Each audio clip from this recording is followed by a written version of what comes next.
یعنی 10 محرم کو یہ لوگ خوشی کے دن کے طور پر عید کے طور پر مناتے ہیں، اور یہ آل امیہ کی سازش ہے 10 محرم واقعہ کربلا کو ڈائلیوٹ کرنے کے لیے، اس واقعے کو ہلکا کرنے کے لیے یہ حدیثیں گھڑی گئی ہیں۔ تو پنجتن پاک کی نسبت سے 5 جواب میں دیتا ہوں اس اعتراض کے بھی۔ جواب نمبر 1، اگر ہم عید اس طریقے سے مانتے ہوتے جیسے عید ہوتی ہے تو عید کے دن روزہ ہوتا ہے؟ مسلمانوں کی عید میں تو روزہ نہیں ہوتا۔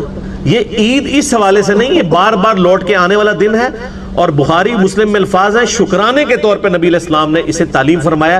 عید کا لفظ نبی صلی اللہ علیہ وآلہ وسلم نے اس دن کے لیے نہیں بولا، وہ یہودی بولتے تھے، لیکن روزہ ہے اس کے اندر، لہٰذا مسلمانوں کے ساتھ اس حوالے سے کوئی بحث نہیں کی جا سکتی۔ اگر عید ہوتی تو کھانا پینے کا کام کرتے، روزہ تو نہ رکھتے۔ اور یہودیوں نے بھی اس لیے کہ موسیٰ علیہ السلام کو نجات دی گئی، جو میں نے بخاری مسلم سے احادیث بیان کی ہیں، اور یہ ایام اللہ میں سے ہے جو سورہ ابراہیم میں ہے نا، وَذَكِّرْهُمْ بِأَيَّامِ اللَّهِ، اے موسیٰ ان کو اللہ کے بڑے بڑے جو فیصلے کے دن ہیں ان سے ڈر سناؤ۔ اللہ کے بڑے بڑے فیصلے جو ہیں وہ 10 محرم عاشورہ کے دن ہوئے۔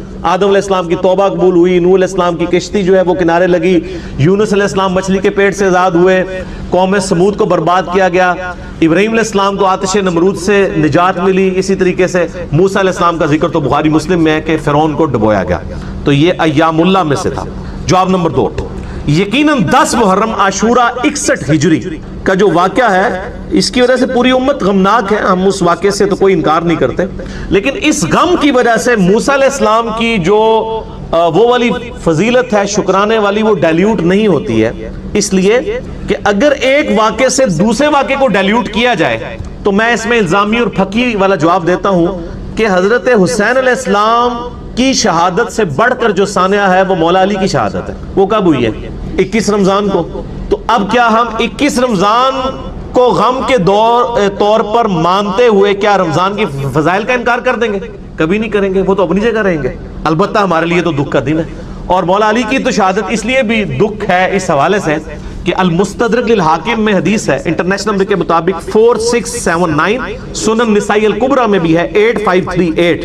امام حاکم نے بھی صحیح کہا، امام ذہبی نے بھی صحیح کہا مسلم کی شرط کے اوپر، شیخ البانی نے 1743 سلسلہ صحیحہ میں لیا، شیخ زبیر لذیذ صاحب کے اصول پہ بھی غلام مصطفیٰ ظہیر صاحب نے اس حدیث کو صحیح کہا ہے کہ سیدنا علی سے نبی علیہ السلام نے فرمایا، اے علی میں تمہیں 2 بدبخت نہ بتا دوں جو انسانیت کی تاریخ میں سب سے بڑے بدبخت ہیں۔ پہلا وہ شخص ہے جس نے قوم سمود کی اونٹنی کو قتل کیا تھا اور اس کی وجہ سے اللہ کا عذاب آ گیا، اور دوسرا بدبخت وہ ہوگا جو میری امت میں ہوگا جو اے علی تمہیں قتل کرے گا، تمہارے سر پہ ایسی ضرب لگائے گا کہ تمہاری داڑھی جو ہے وہ سر کے خون سے رنگی جائے گی۔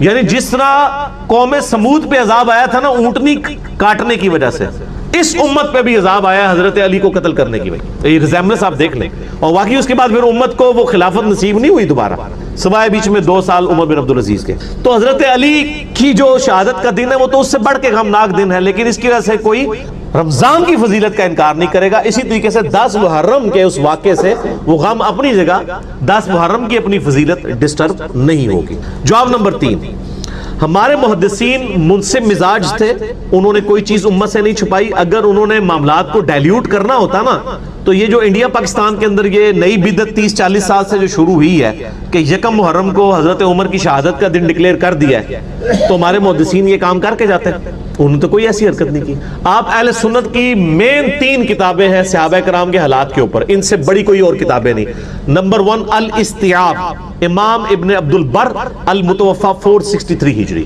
نمبر 2 ہے اسد الغابہ، امام ابن اسیر رحمہ اللہ تعالی، المتوفى 630 ہجری۔ 8000 صحابہ کے حالات زندگی اس میں جمع کیے انہوں نے، اور اسی کی شرح لکھی ہے ابن حجر اسقلانی، المتوفى 852 ہجری۔ اس شرح کا نام ہے الاصابہ، اسد الغابہ کی شرح ہے، اور یہ ساری اردو میں آ چکی ہوئی ہیں۔ 8000 صحابہ کا انسائکلوپیڈیا، اس میں آپ سیدنا عمر کے چیپٹر میں جائیں اور جا کے دیکھ لیں کہ سیدنا عمر کی شہادت کب ہوئی ہے، 26 ذوالحجہ کو ہوئی ہے۔ ایون آپ گوگل میں سرچ کریں، گوگل میں ویکیپیڈیا نے جو پیج بنایا ہوا ہے جو سنیوں نے بنایا ہے، اس میں بھی 26 ذوالحجہ لکھا ہوئی ہے، 26 ذوالحجہ 23 ہجری۔ یہ کہتے ہیں 1 محرم 24 ہجری بنتا ہے۔ یہ صرف 10 محرم کو نیچا کرنے کے لیے انڈیا پاکستان میں جو خوارج ہیں انہوں نے یہ کام شروع کیا، اور آپ دیکھیں انہوں نے پیرلل میں 1 محرم کے جلوس نکالنے شروع کر دیے۔ آپ مجھے بتائیں اگر جلوس ہی نکالنا ہے تو 12 ربیع الاول کے جلوس کی زیادہ اہمیت ہونی چاہیے یہ 1 محرم کے؟ 12 ربیع الاول کے تو نبی علیہ السلام کا دن ہے، اس کو تو وہی خوارج پارٹی جو ہے وہ کہتی ہے بدعت، اور شیعہ کے بغض کے اندر آ کر یکم محرم کو انہوں نے سنت کے طور پہ جاری کر دیا. میں تو ہے ہی جلسے جلوسوں کے خلاف ہوں. میں کہتا ہوں کنٹرول انوائرمنٹ میں صرف پروگرام ہونے چاہیے. یہ سڑکیں بلاک کر کے لوگوں کو ذلیل کرنا اور مسافروں کو مریضوں کو تنگ کرنا، اسلام میں اس کی کوئی گنجائش نہیں، قطعاً کوئی گنجائش نہیں. کسی قسم کا جلسہ جلوس نہیں ہونا چاہیے کہ جس سے روڈز بلاک ہو، لوگ تنگ ہوں. تو اہل سنت کے ائمہ نے یعنی یہ حرکت نہیں کی ہے. ایون ایک روایت تھی اس میں ابن اثیر نے نقل کی تھی اسد الغابہ میں کہ سیدنا عمر کو جب ہم دفنا کر فارغ ہوئے تو یکم محرم کا چاند اس رات کو نکلا تھا. وہ بھی یکم محرم نہیں بنتی، لیکن اس کے ساتھ ابن اثیر نے لکھا یہ روایت صحیح نہیں ہے. صحیح روایت یہ ہے کہ 26 کو ہوئی اور یکم محرم سے پہلے حضرت عثمان کی بیعت ہو چکی تھی. حضرت عثمان غنی رضی اللہ تعالیٰ عنہ خلیفہ راشد 23 ہجری میں ہی چنے جا چکے تھے اور وہ آپ کو پتا 3 دن کے بعد چنے گئے تھے. 3 دن مشاورت ہوئی تھی. تو 26 ذوالحجہ والی بات بالکل ٹھیک ہے، آپ گوگل میں بھی جا کے سرچ کر لیں.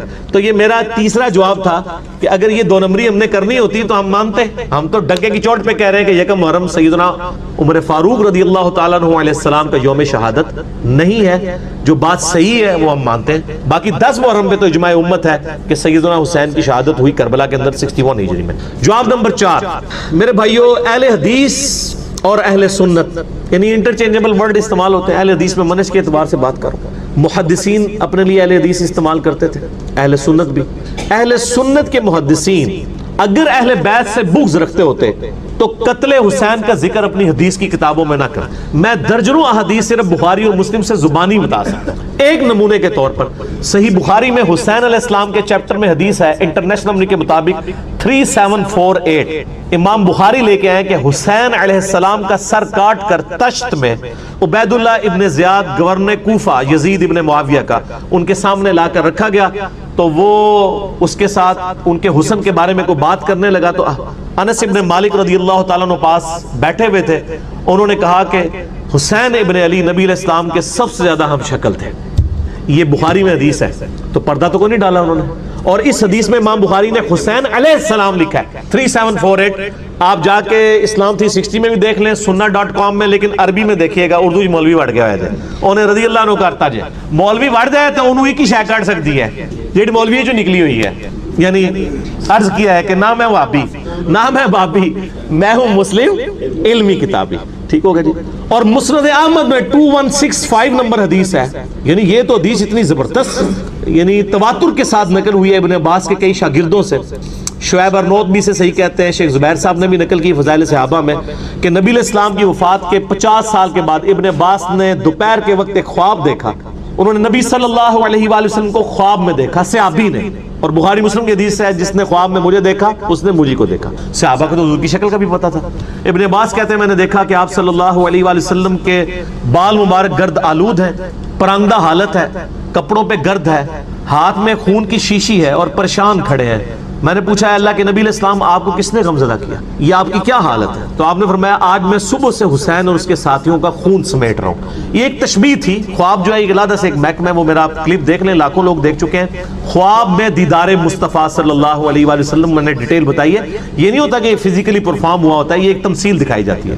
ابن عباس کہتے ہیں میں ڈر کے اٹھا، میں نے وہ تاریخ اور دن نوٹ کیا. ظاہر اس وقت انٹرنیٹ کا دور نہیں تھا، میڈیا کا دور نہیں تھا. کچھ عرصے کے بعد خبر ملی کہ اسی دن 10 محرم جمعے کے دن 61 ہجری میں حسین ابن علی اور ان کے ساتھیوں کو بے دردی کے ساتھ کربلا میں شہید کیا گیا. اللہ کی لعنت ہو، اللہ کے فرشتوں کی لعنت ہو اور تمام لعنت کرنے والوں کی لعنت ہو جنہوں نے اہل بیت کے ساتھ ظلم کیا. تو میرے بھائیو یہ اہل سنت کے محدثین نے اپنی حدیث کی کتابوں میں واقعات نقل کیے ہیں. ان کو کوئی 10 محرم کے ساتھ چڑ نہیں تھی. وہ تو مطلب دوسرے اینڈ پہ کھڑے ہوئے تھے، ناسبیوں کے خلاف کھڑے ہوئے تھے، یزیدیوں کے خلاف کھڑے ہوئے تھے. 5واں نمبر جواب آخری کہ اہل سنت کے محدثین نے تو اپنی حدیث کی کتابوں میں آل امیہ کو ننگا کیا ہے. بخاری اور مسلم کے اندر سب و شتم والی حدیثیں کہ حضرت معاویہ رضی اللہ تعالیٰ کے دور میں ممبروں پر مولا علی پر لعنت ہوتی تھی. صحیح مسلم کھول کے دیکھ لیں 6229 نمبر حدیث ہے. ابو تراب پر اللہ کی لعنت، لعن اللہ ابو تراب نعوذ باللہ. عیسال ابن سعد السعدی کو بلا کر حکم دیا گیا آل مروان کی طرف سے کہ آ کے ممبر پہ حضرت علی پہ لعنت کرو. انہوں نے انکار کیا. یہ مسلم شریف یہ حدیث جو ہے وہ بیان کرتے ہیں صحیح مسلم کے اندر. امام مسلم اگر ان کو 10 محرم سے بغض ہوتا کبھی یہ حدیث نقل کر سکتے تھے؟ کبھی بھی نہیں کر سکتے. یہ بہت بڑا ثبوت ہے کہ اہل سنت کے محدثین الحمدللہ منصف مزاج تھے، لہٰذا یہی بخاری اور مسلم جو حسین کے ساتھ علیہ السلام لکھ رہے ہیں، آل امیہ کی کارستانیاں بتا رہے ہیں، سب و شتم کی حدیثیں روایت کر رہے ہیں، اگر وہ 10 ذوالحجہ 10 محرم کے روزے کی فضیلت بیان کریں تو ان کے اوپر شک نہیں کرنا چاہیے، وہ منصف مزاج لوگ تھے، بالکل صحیح سند سے ثابت ہے، اور الحمدللہ اس سے 10 محرم کے واقعے کے اوپر کوئی اثر نہیں پڑتا۔ باقی آپ کو ڈیٹیل دیکھنی ہے، میرا کچھ عرصہ پہلے لیکچر ریکارڈ ہوا، لاکھوں لوگوں نے دیکھا، رپلائی ٹو مولانا الیاس قادری آن حضرت معاویہ رضی اللہ تعالیٰ عنہ، اس میں نے کئی چیزیں بریلویوں کے ترجمے ایچ ڈی کیمرے میں دکھائے ہیں، بخاری مسلم نے کس طریقے سے آل امیہ کے دور میں جو کچھ برائیاں ہوتی تھی کھول کے بیان کی ہیں، لہٰذا ان کے الحمدللہ صحیح بخاری میں کم از کم 20 احادیث موجود ہیں عاشورہ 10 محرم کے روزے کی فضیلت پہ، ان میں سے بھی جو کنزیکٹیو 8 طرق آئے ہیں انٹرنیشنل نمبر کے مطابق 2000 سے لے کر 2007 تک، اس باب کا نام ہی ہے صیام یوم عاشورہ، یعنی یوم عاشورہ کا جو روزہ ہے اس سے متعلق، اور صحیح مسلم میں بخاری میں تو 20 احادیث ہیں، صحیح مسلم میں 40 احادیث ہیں، جن میں سے جو چیپٹر ہے صوم یوم عاشورہ کنزیکٹیو اس میں 34 احادیث 34 ہیں انٹرنیشنل نمبر کے مطابق 2637 سے لے کر 2670 تک، یعنی آلموسٹ بخاری مسلم میں ملا کر یہ آپ کو 50 سے زیادہ حدیث ملیں گی، اور کم از کم 8 صحابہ سے یہ احادیث روایت ہیں۔ تو اب یہ ساری وہ 50 احادیث تو میں کور نہیں کر سکتا، میں نے صرف پنجتن پاک کی نسبت سے 5 ہی چوز کی ہیں۔ پہلی حدیث بخاری اور مسلم دونوں میں ہے، صحیح بخاری میں 2006، مسلم میں 2662، اور مشکات میں بھی ہے 2040 انٹرنیشنل نمبر کے مطابق۔ ابن عباس کہتے ہیں رضی اللہ تعالیٰ عنہما کہ میں نے نبی صلی اللہ علیہ وآلہ وسلم کو یوم عاشورہ 10 محرم اور رمضان مبارک کے علاوہ کسی اور دن کے روزوں کا اہتمام کرتے ہوئے نہیں دیکھا، اور پھر ساتھ ہی فرمایا کہ آپ صلی اللہ علیہ وآلہ وسلم 10 محرم یوم عاشورہ کے دن کو باقی تمام دنوں پر فضیلت دیا کرتے تھے۔ یہ مسلم شریف کے الفاظ اور بخاری میں موجود۔ دوسری حدیث صحیح مسلم میں ہے انٹرنیشنل نمبر کے مطابق 2746 اور مشکات میں 2044۔ ابو قتادہ کہتے ہیں کہ نبی صلی اللہ علیہ وآلہ وسلم نے فرمایا میں اللہ سے امید کرتا ہوں کہ یوم عاشورہ یعنی 10 محرم کا روزہ 1 سال کے گناہوں کا کفارہ بن جائے، 1 سال کا، اور یہ گناہ صغیرہ ہی ہوتے ہیں، کبیرہ گناہ صرف توبہ سے معاف ہوتا ہے، کیونکہ صحیح مسلم میں حدیث ہے انٹرنیشنل نمبر کے مطابق 552 اور مشکات میں بھی ہے 564 کہ اگر کبیرہ گناہوں سے بچا جائے تو ایک نماز سے دوسری نماز، ایک جمعے سے دوسرا جمعہ، اور ایک رمضان سے دوسرا رمضان درمیان کے گناہوں کا کفارہ بن جاتے ہیں، اگر بیچ میں بڑے گناہ نہ کیے جائیں۔ اب یہ نہیں کہ ایک بندہ ایک جمعہ پڑھے اگلا جمعہ پڑھ لے بیچ کے گناہ معاف، نہیں، نماز چھوڑنا خود کبیرہ گناہ ہے۔ صحیح مسلم میں 246 نمبر حدیث ہے بندے کے کفر اور اسلام کے درمیان فرق کی نماز ہے، تو نماز چھوڑنے سے بڑا کوئی کبیرہ، تو کبیرہ گناہوں سے بچا جائے تو چھوٹے موٹے گناہ جو ہیں وہ اس طرح کے روزوں سے معاف ہو جاتے ہیں۔ تیسری حدیث بھی بخاری اور مسلم دونوں میں ہے، بخاری میں 2002، مسلم میں 2637۔ اما عائشہ رضی اللہ تعالیٰ عنہ کہتی ہیں کہ قریش مکہ بھی زمانے جاہلیت میں عاشورہ کا روزہ رکھا کرتے تھے، اور میرا گمان یہ ہے کہ چونکہ ابراہیم علیہ السلام کو آتش نمرود سے نجات ملی تھی تو بنو اسماعیل کو بھی عاشورہ کے دن کی فضیلت پتہ تھی، حالانکہ مشرکین عرب بت پرست تھے، وہ بھی عاشورہ کا روزہ رکھا کرتے تھے، تو نبی صلی اللہ علیہ وآلہ وسلم بھی مکے میں عاشورہ کا روزہ رکھا کرتے تھے۔ رمضان شریف تو مدینے میں فرض ہوئے نا روزے، مکے میں آپ عاشورہ کا روزہ رکھا کرتے تھے۔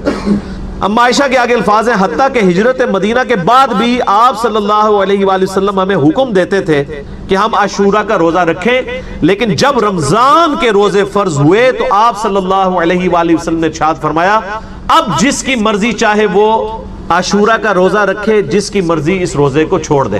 یعنی رمضان کے روزے جب فرض ہوئے تو نبی صلی اللہ علیہ وآلہ وسلم نے اس کو obligatory نہیں رہنے دیا بلکہ اس کو آپشنل رکھ دیا کہ 10 محرم کا روزہ یہ نفلی روزہ ہے، آپ کو رکھ لے ثواب ہے، کوئی چھوڑ دے کوئی گناہ نہیں، یہ فرض نہیں ہے۔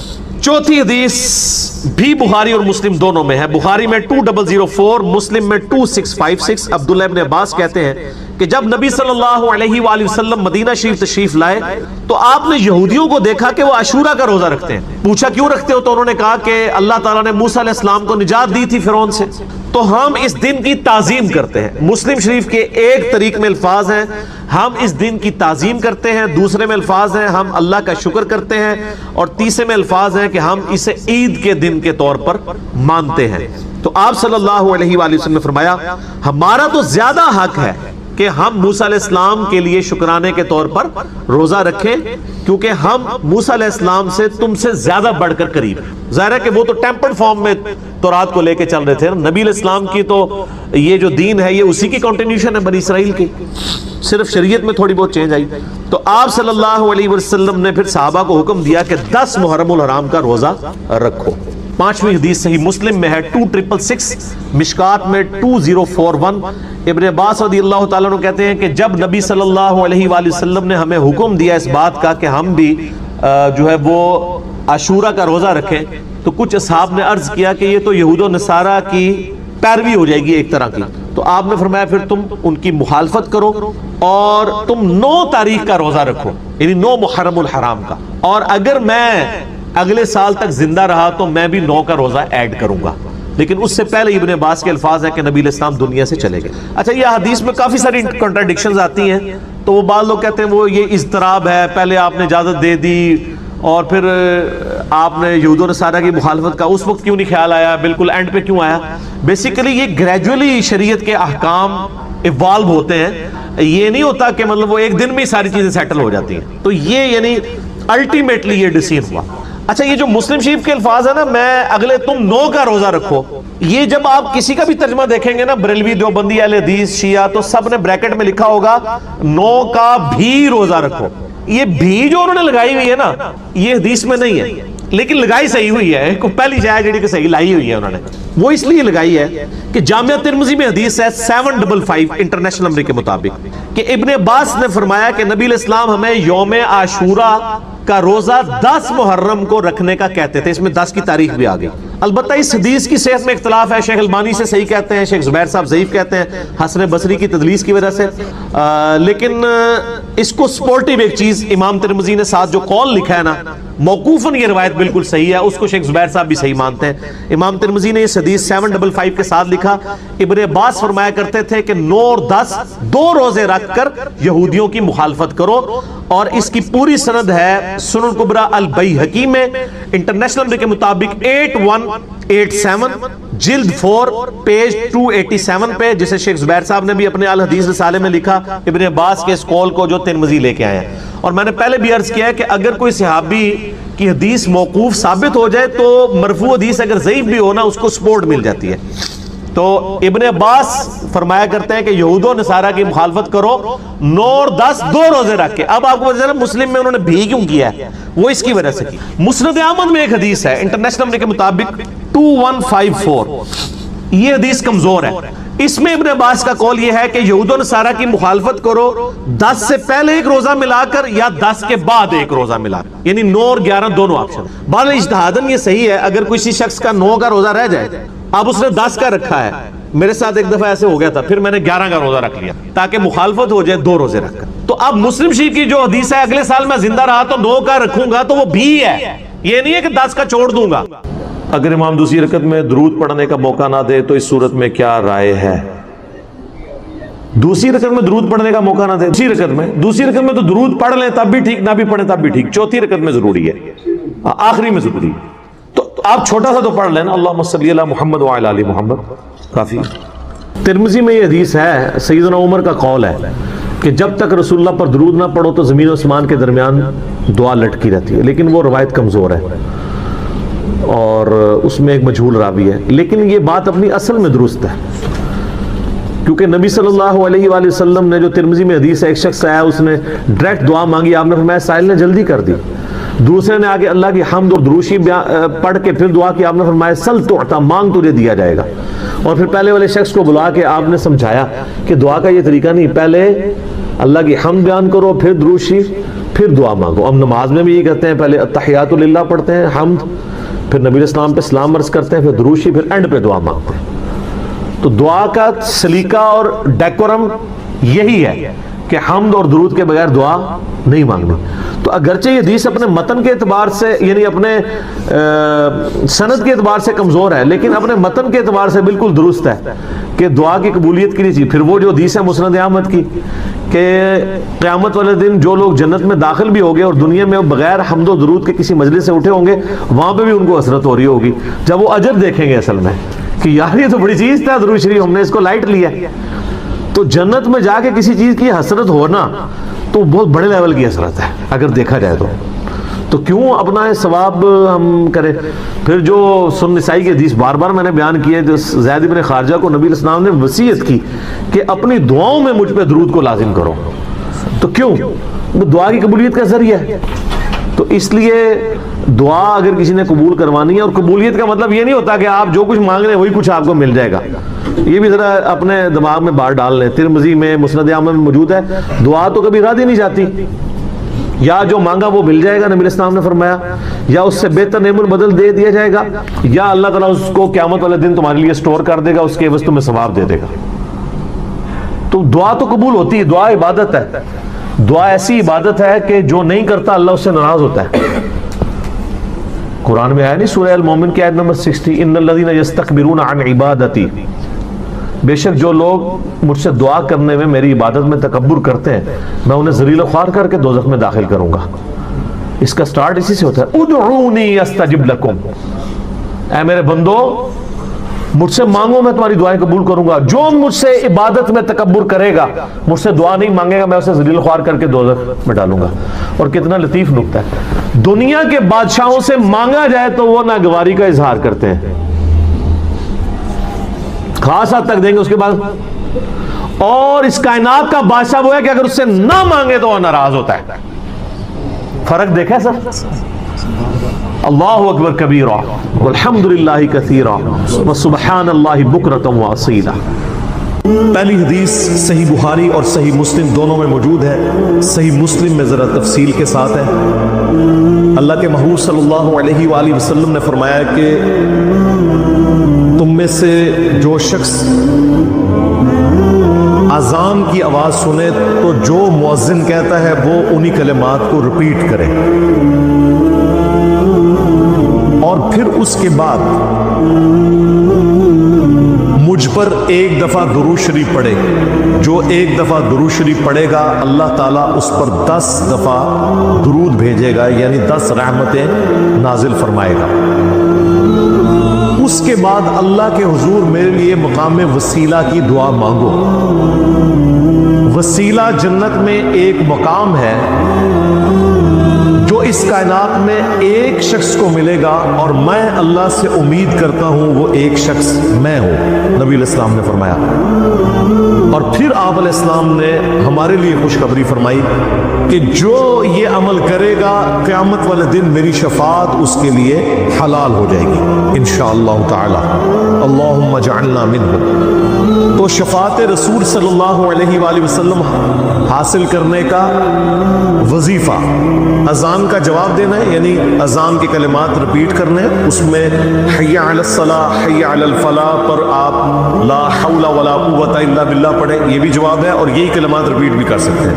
باقی جو مؤذن کہہ رہے ہیں وہ آپ کہیں. اس کے بعد ایک دفعہ درود شریف، پھر الوسیلہ والی دعا.